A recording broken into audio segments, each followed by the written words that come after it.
원래 있어. 1,600불인데 할 말이 좀 있습니다. 이거 지적했더니 여기가 약 2,000불. 반갑습니다. 후이순 웅입니다. 오늘은 캐나다의 꽃 뷰잉을 해볼 겁니다. 여긴 살고 있는 집인데요. 여자친구가 샤워기 안 걸어놨습니다. 맨날 자기는 나한테 뭐라. 여기는 스튜디오라고 불리는 곳인데요. 좀 분리되어 있긴 해서 기본적인 스튜디오랑은 조금 다른 느낌입니다. 기본 옵션도 좋고 방이 꽤 잘 빠져 있어요. 블룸버그 냉장고와 전자레인지. 여긴 전자레인지 환풍기 달려 있습니다. 침대 사이즈도 꽤 넉넉합니다. 혼자 살기에는 정말 무조건 없고요. 베란다는 은근 무서워서 잘 안 나갑니다. 여기가 약 2,000불. 그래도 아까는 완전 다운타운이었고 여기는 노스역 쪽입니다. 북쪽이죠. 1층이고요. 지상이고 여기 뒤에 보면은 마당도 있습니다. 집이 꽤 널찍해요. 아까보다는. 여기가 한 1,800불 정도 됩니다. 근데 집이 좀 오래되긴 했죠. 그래도 화장실은 나름 잘 빠져 있습니다. 공간도 꽤 널찍하고요. 샤워부스도 따로 마련돼 있어요. 욕조가 없는 게 누구한텐 단점일 수도 있지만 어차피 잘 안 써서 저는 상관없습니다. 캐나다는 옛날 집이라도 기본적으로 건조기는 다 있어요. 여기에 가장 큰 단점이 이 얇은 문 하나로 집주인과 우리의 생활 공간이 나눠진다는 점. 전기 스토브 너무 옛날 거라서 놀랐는데 모든 캐나다 집이 다 이렇더라고요. 전자레인지도 무상 제공이라고 자랑하셨던 집주인님. 집을 보러 다니고 있습니다. 근데 생각보다 아니 생각한 만큼 비싸군요. 이것이 캐나다 토론토 가격. 한국 기준으로 하면은 거의 월세 35 받아도 엥 할 것 같은데 1,800불. 대단해요. 이제 볼 곳은 반지 합방입니다. 여기는 세탁기는 공용으로 써야 돼요. 그래도 그 외에는 마치 독채처럼 혼자만 사용할 수 있어가지고 꽤 좋았습니다. 공간이 잘 빠져 있어요. 식사하기 좋은 거실도 따로 마련돼 있죠. 이 집의 가장 큰 장점은 공간이 엄청나게 넓다는 겁니다. 여기 무슨 3명, 4명이 살아도 될 만한 공간이었어요. 근데 단점은 반지하라는 거. 물론 캐나다의 반지하는 그렇게 한국의 반지하보다 나쁘거나 그러진 않아요. 여긴 최소한 습기 차거나 그런 날씨는 아니거든요. 기본 옵션인 실내 프레임이 아래 이런 게 있어가지고 꽤 좋습니다. 망가뜨리지만 않으면 편하게 쓸 수 있는 기본 옵션들. 하지만 망가뜨리는 순간 전부 다 사주고 가야 한다는 거. 화장실도 나름 크게 잘 빠져 있습니다. 이 정도면 넓고 아주 좋죠. 거의 목욕탕 수준 아닙니까? 원래 있어. 뭐 무슨 벌레가 있어? 그리고 아저씨가 계속 모른 척했던 벌레. 갑자기 무슨 벌레? 뭐 있어?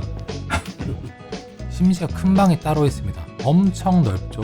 여기 가격은 1,600불인데 할 말이 좀 있습니다. 이거 지적했더니 그냥 성테이프로 붙이고 살라고 하셨어요. 집주인 아저씨랑 오래 얘기를 해봤는데 여기가 싼 이유가 있더라고요. 집주인 아저씨가 노 다큐멘트라고 말씀하셨습니다. 우선 월세 계약서를 안 쓴다는 말씀이시고요.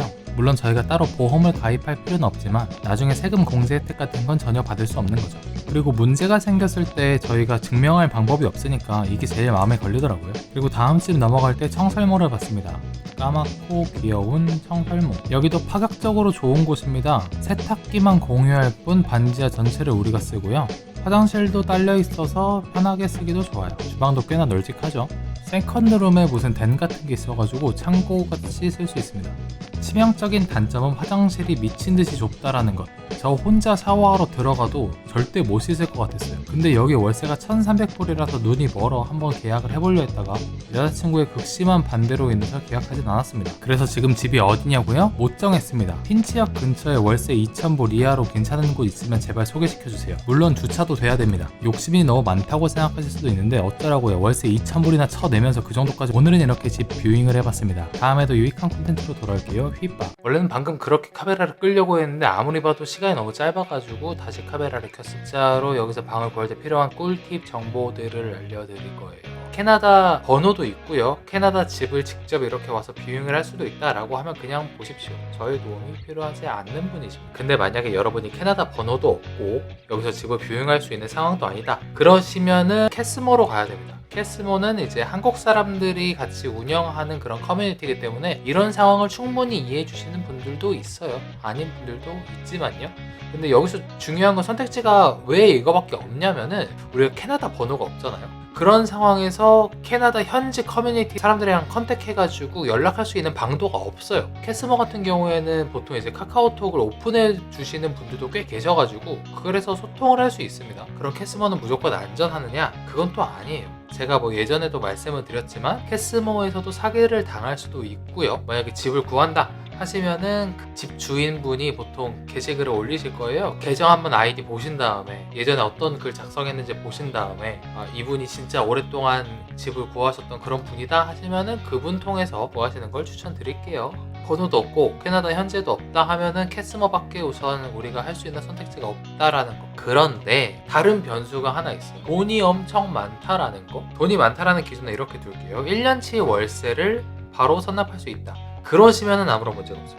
왜냐면 그러시면은 현지 커뮤니티 아니면은 가장 안전한 부동산 중개업자를 통해서 집을 구하실 수 있거든요. 부동산 중개업자를 통해서 집을 구하는 경우에는 어쨌든 그분들도 자신의 신용이 제일 중요하잖아요. 집주인의 신용도 중요하지만 이 세입자의 신용도 중요하기 때문에 우리가 뭘 증명을 해야 그분들도 편하게 집을 구해주십니다. 근데 만약에 1년치 선납을 했다. 그럼 뭐 그게 더 증명할 필요가 없죠. 1년치 월세를 바로 낼 수 있다라는 그런 재력, 그게 이 사회에서 제일 통용되는 신뢰의 척도니까. 그런데 이제 우리가 뭐 해봤자 2달치 월세밖에 없어요. 2달치 월세를 말씀드리는 게 캐나다는 원래 법적으로 2달치 월세를 받는 그게 리미트예요. 근데 뭐 그걸 좀 무시하는 경향이 있긴 해요. 막 뭐 너 직장도 없어? 그러면 너 4달치 내야 돼. 너 한 6개월치 내야 내가 집 구해줄 거야. 이렇게 하시는 분들도 있고요. 근데 법적으로는 2달치니까 2달치만 모아가면은 원래는 구할 수 있습니다. 그리고 캐스머에서 구하면 웬만한 한국분들, 집주인분들은 2달치 선납을 했을 때 일단 오케이 하시는 분들도 많아요. 근데 이제 현지인들은 그러지 않죠.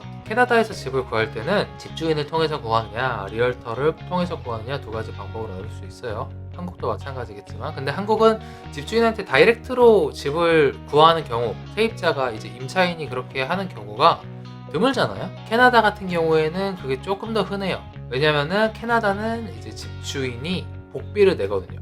그렇기 때문에 집주인의 돈을 아끼기 위해서 자기가 직접 세입자를 구하는 경우도 많죠. 근데 리얼터를 통해서 구하는 경우에는 우리가 그거를 보통 할 수 없습니다. 룸렌트라는 걸 할 수가 없어요.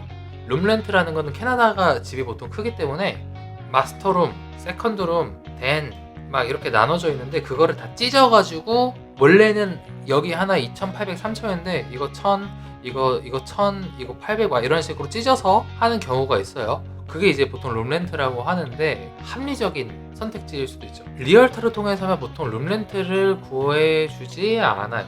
이게 아마 법적인 문제도 있다고는 들었고, 그리고 우선 가격적인 문제. 리얼터 분들은 월급을 받는 분들이 아니라 결국 집을 구해주는 이런 것들 커미션을 받는 거잖아요. 그래서 보통 그분들이 다루는 집들의 월세 같은 경우에 조금 비쌉니다. 1,800도 거의 없어요. 2,000 이상만 보통 다루시는 것 같은데, 어쨌든 그러다 보니까 돈이 없는 사람들 입장에서는 리얼터를 함부로 이렇게 컨택해가지고 집을 정보를 받기가 좀 민망하다. 그분들은 갖고 있는 집들이 좀 비싸니까.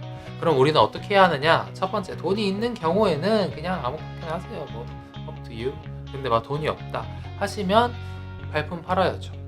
캐스머 통해서 하든 아니면 키지지라든가 뭐 여기 콘도 사이트들 있거든요. 아파트 뭐 이런 것들 거기서 한번 연락을 해보는 거죠. 근데 거기서도 아마 여기 직장도 없고 막 이런 경우에는 한 4개월치나 6개월치 선납을 요구할 수도 있습니다. 그렇기 때문에 여기서 이제 신용을 어떻게 쓰느냐, 그게 제일 중요해요. 이게 아무것도 없는 경우에는 제가 추천하는 건 딱 하나, 그냥 반지하든 룸렌트든 들어가서 살아야 합니다. 아니면은 막 여기 현지인들한테 연락해서 도움 받아보셔도 돼요. 저도 도와드릴 수 있습니다. 댓글 남겨주세요. 네, 구독자 아니면 또 안 도와줄 거예요. 여러 가지 사이트들도 있는데 대충 시세를 볼 수도 있고요. 평면도도 볼 수 있고, 이제 콘도 같은 경우에는 보통 회사가 소유하고 회사에서 파는 경우도 많거든요. 나중에 되면은 그런 것도 구해보셔도 좋습니다. 하지만 저는 완전 생 뉴커머 입장에서 말씀을 드리는 거라서 여러분은 캐스머를 통해서 집을 구하십시오. 돈이 많으면 리얼터를 통해서 컨택해가지고 거기서 구하셔도 되고요. 집 구하는 모든 분들 화이팅입니다. 나도 진짜 힘들었거든요. 저도 이제 6월 말에 이제 이사를 갈 거거든요. 아직 집을 구하지 않았어요. 정말 힘들 거예요. 여자친구가 알아서 집 구해주겠죠. 휘바.